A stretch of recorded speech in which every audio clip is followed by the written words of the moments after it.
नमस्कार दर्शक बंधु आपण मानकु भक्ति पते रामदूत चैनल रे स्वागत। आज आपण मानक पई नै आसीछि भगवान श्री अयोध्या ठाकुर जानकी वल्लभ श्री श्री रामचंद्रंकर धनुगुण कतुरी मंत्र आपण मानक पाखकु नै आसीछि।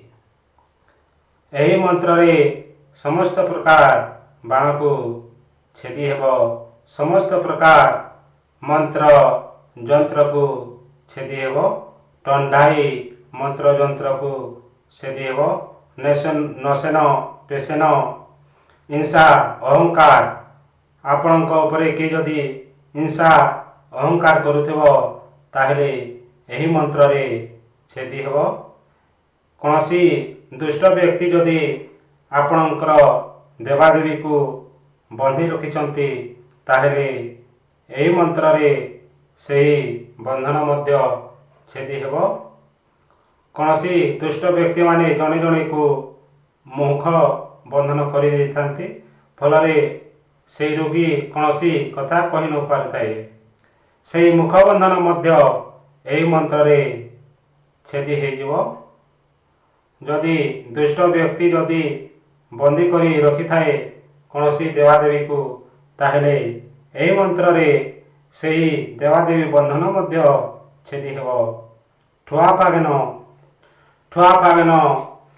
जाको ठुआ पागेन कहती वनौषधि औषध संग्रह करी दुष्ट व्यक्ति माने सेही वनौषधि तंत्र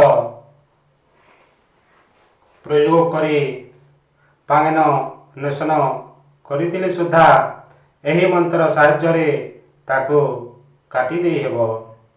एही मंत्र जानिबा आगरो आम चैनल को नुआ आसीतिले चैनल को सब्सक्राइब करंतु, वीडियो को लाइक करंतु।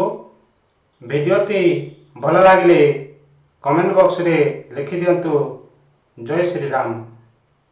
आसंतु देरी न करे मंत्रटी जानिबा। कतुरी मंत्रटी लिखि रखंतु।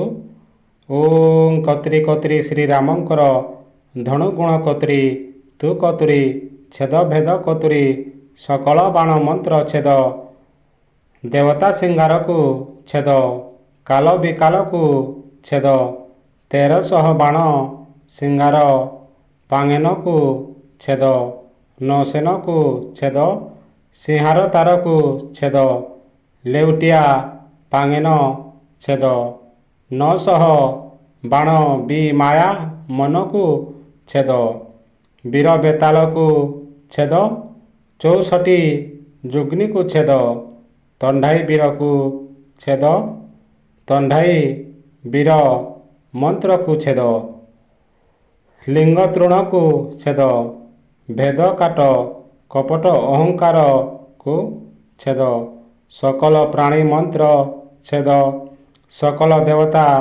बंधन छेद, नवग्रह वितार को छेद, ठुआ पांगन को छेद, छेद छेद बोली काहर आज्ञा अयोध्या नृपति श्री राम ठाकुरंकर कोटि कोटि आज्ञा।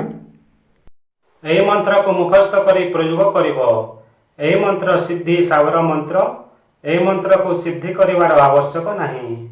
मंत्र थरे पड़ी 3 थर फुकिब, एपरी 3 थर पड़िब। जे कोनसी मंत्र को पढ़िला बेले मन को अन्य कोनसी विषय रे भ्रमण करिब नहीं, अन्य कोनसी चिंता मन रे भाबिब नहीं। जदि अंतर स्थिर और शांत थाए ताहले मंत्र शीघ्र मने बसी जाई थाए।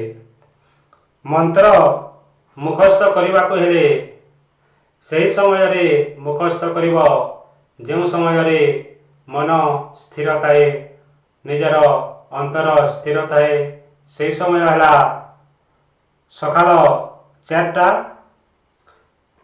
4टा किंबा 5टा सही समय मध्य मंत्र को